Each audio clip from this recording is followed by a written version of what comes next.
In 1480, the Ottoman fleet appeared off the coast of southern Italy. Within days, a fortified Christian city fell. Churches were breached, civilians were taken, among them were women who had vowed never to leave their convent walls. Europe would never forget what followed. Chapter 1: The World on Edge. Europe versus the rising Ottoman Empire. By the late 15th century, the balance of power in the Mediterranean had shifted dramatically. In 1453, Sultan Mehmed II captured Constantinople, ending the Byzantine Empire and transforming the Ottomans into a dominant imperial force straddling Europe and Asia. Within decades, Ottoman armies advanced deep into the Balkans, subduing Serbia, Bosnia, and Albania, and pressing toward Hungary. Their naval presence expanded just as rapidly, challenging Venetian and Genoese dominance over eastern Mediterranean trade routes. For Italian states, the threat was not abstract. In 1480, Ottoman forces under Gedik Ahmed Pasha landed at Otranto in southern Italy. The city fell after a brutal siege, and hundreds of inhabitants were executed when they refused conversion. Although the Ottomans withdrew the following year, the message was unmistakable: the Italian peninsula was within reach. Throughout the 16th century, Ottoman admirals such as Hayreddin Barbarossa projected power across the Mediterranean. Coastal towns in Sicily, Calabria, and along the Adriatic fortified their harbors, but defenses were uneven and often underfunded. The Papal States and various Italian duchies relied on shifting alliances, mercenary forces, and the hope that geography would shield them. Religious identity intensified the fear. In European sermons and pamphlets, the Ottomans were depicted not only as political adversaries but as existential enemies of Christendom. News of raids, enslavements, and sieges traveled quickly, often amplified beyond verified facts. Italy's stone walls and sacred institutions offered psychological comfort, but history had already shown they were not impenetrable. Chapter 2: The Convent by the Sea.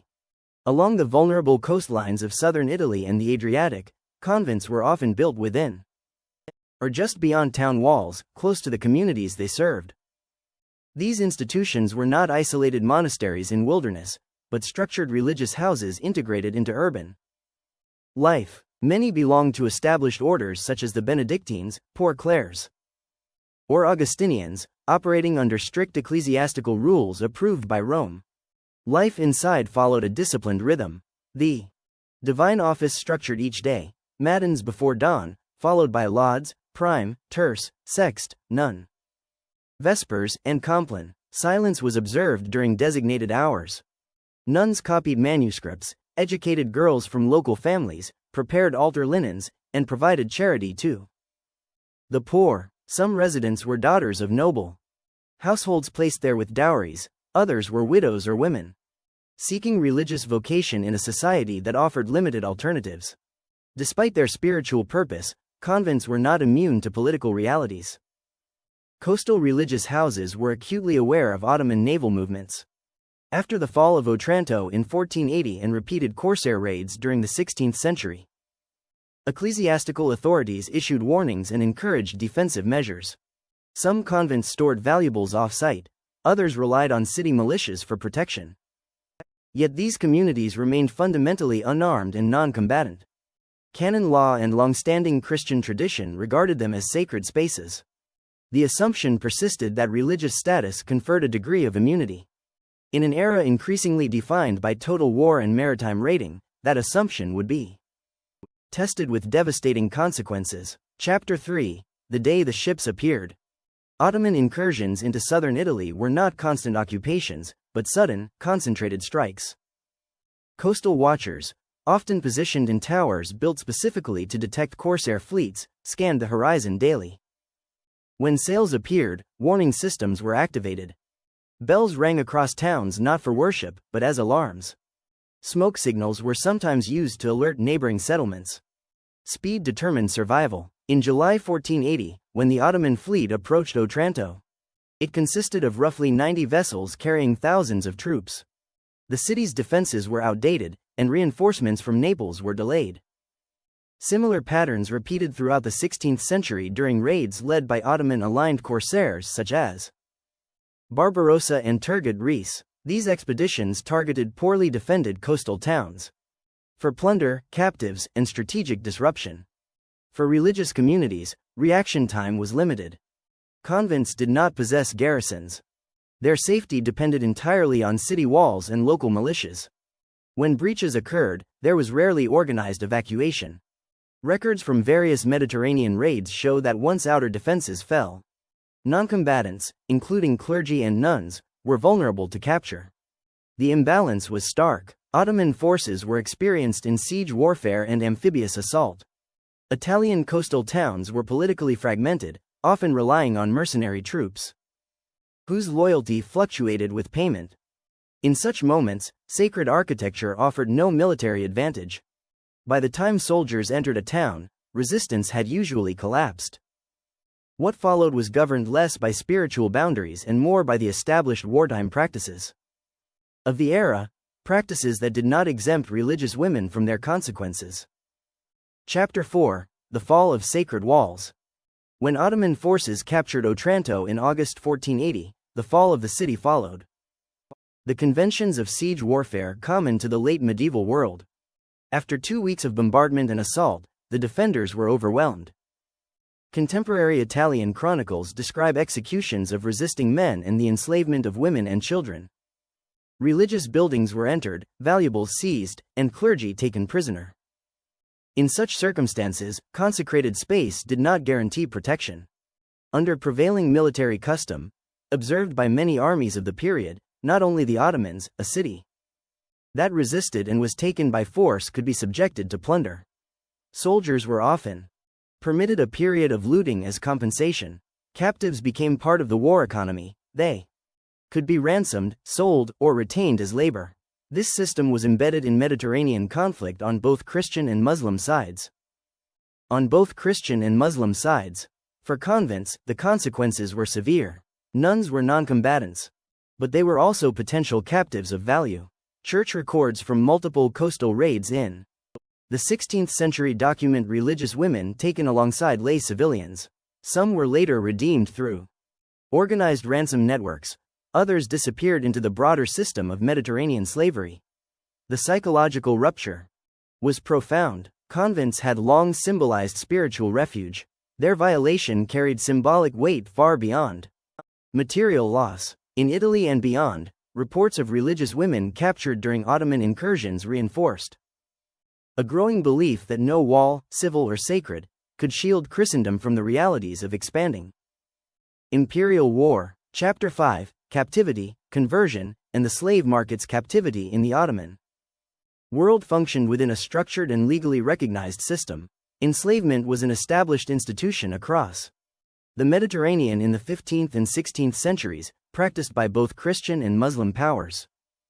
After raids or sieges, captives were transported to major ports such as Istanbul, Gallipoli, or North African centers like Algiers and Tunis, where slave markets operated openly. Women taken from coastal Italy were typically categorized as domestic laborers, agricultural workers, or household servants.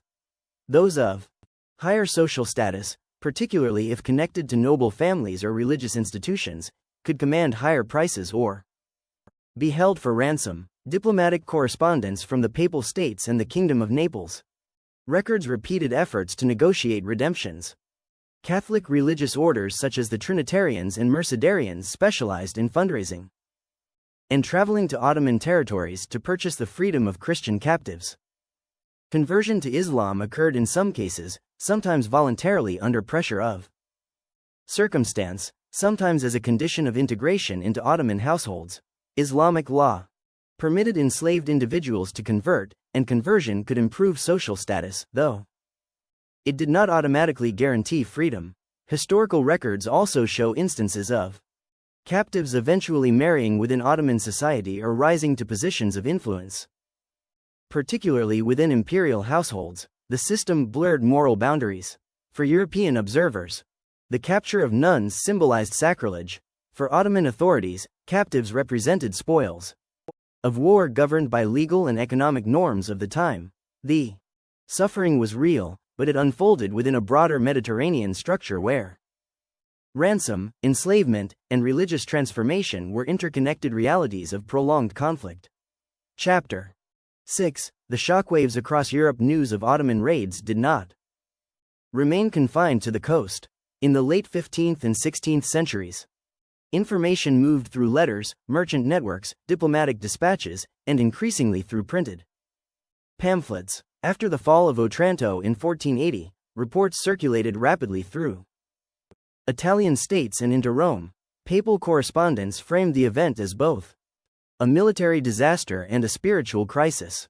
Sermons amplified the impact. Clergy described the executions of Otranto's defenders, later commemorated as the martyrs of Otranto, and emphasized the enslavement of civilians. Accounts of captured women, including those from religious communities, were presented as evidence of a broader assault on Christendom. Whether every detail was verified mattered less than the emotional effect. The narrative strengthened calls for unity against the Ottoman Empire. Political leaders also used such events strategically. The Kingdom of Naples appealed for aid. The papacy invoked the threat in diplomatic efforts to coordinate resistance among fragmented Italian states. Similar patterns followed later corsair raids along the Tyrrhenian and Adriatic coasts. Each incident reinforced a cumulative memory of vulnerability. Printed chronicles and broadsheets sometimes exaggerated numbers or dramatized events, but they succeeded in shaping perception. The Ottoman Empire became, in much of European literature, not only a geopolitical rival, but a symbol of existential danger. The image of religious women taken captive carried particular resonance. It condensed complex military conflict into a moral narrative that was easily understood and easily mobilized for future campaigns. Chapter 7. Myth, Memory, and Manipulation. As decades passed, individual raids merged into a broader narrative of confrontation between Christendom and the Ottoman Empire. Events like the fall of Otranto in 1480 or the repeated corsair attacks along the Italian coastline were remembered not only as military episodes, but as moral turning points. Over time, the details of specific incidents were often reshaped by retelling. Chroniclers writing in the 16th and 17th centuries relied on earlier accounts, sometimes repeating figures that modern historians consider inflated. Numbers of captives or casualties were occasionally magnified to emphasize the scale of threat. Religious language intensified descriptions of suffering, framing conflicts in apocalyptic terms. The capture of clergy or nuns carried symbolic weight, far beyond their numerical proportion among victims. These narratives served political purposes. Calls for crusade, naval funding, or alliances against the Ottomans frequently referenced earlier atrocities. Memory became a tool. In a fragmented Italy, shared stories of invasion helped construct a common sense of Christian identity, even among rival states. At the same time, modern scholarship urges caution. Ottoman archival records, where available, present raids primarily in administrative and economic terms, focusing on logistics and spoils rather than religious symbolism. The divergence reveals how collective memory functions. Historical events remain fixed in time, but their meaning evolves. In the case of Italian convents affected by Ottoman incursions, the boundary between documented fact and rhetorical amplification became increasingly difficult to separate, yet both shaped Europe's long-term perception of its Eastern rival. Chapter 8. Inside the Ottoman Perspective. From the Ottoman viewpoint, Mediterranean campaigns were extensions of imperial strategy, rather than isolated religious crusades. By the 15th century, the empire had developed a centralized military structure. Under the authority of the Sultan, elite infantry units such as the Janissaries formed the disciplined core of land forces, while the navy expanded significantly during the reigns of Bayezid II and Suleiman the Magnificent. Naval warfare in the Mediterranean was driven by control of trade routes, coastal fortresses, and strategic ports. Raids on enemy shorelines were not unusual in this period, and were conducted by both Muslim and Christian powers. Venetian and Spanish fleets carried out similar operations against Ottoman territories. In this context, the capture of civilians was considered a legitimate byproduct of war under prevailing legal norms. Islamic law regulated aspects of enslavement and treatment of captives. Prisoners could be ransomed, exchanged, enslaved, or, in some cases, integrated into Ottoman society. Religious buildings in conquered territories were sometimes converted for Islamic use, though policies varied widely depending on circumstances and leadership. The Ottomans also governed large Christian populations within their empire through the millet system, granting limited communal autonomy. This broader administrative framework complicates simplified narratives. While European sources emphasized sacrilege and religious violation, Ottoman documentation focused more on territorial security, revenue, and maritime dominance. The suffering experienced by captives was real, but from Istanbul's perspective. Such outcomes were components of statecraft and warfare, embedded within the legal and economic structures of the empire. Chapter 9, The Women History Almost Forgot for many women taken during Ottoman raids on Italian coasts. The historical record becomes fragmented after capture. Some names survive in church redemption registers, diplomatic correspondence, and notarial documents recording ransom payments. Religious orders such as the Trinitarians meticulously documented funds raised to redeem captives, noting ages, origins, and negotiated prices. These records confirm that women from convents and lay communities were among those recovered and returned. Others remained in Ottoman territories. Conversion to Islam, whether voluntary or shaped by circumstance, sometimes altered legal and social status.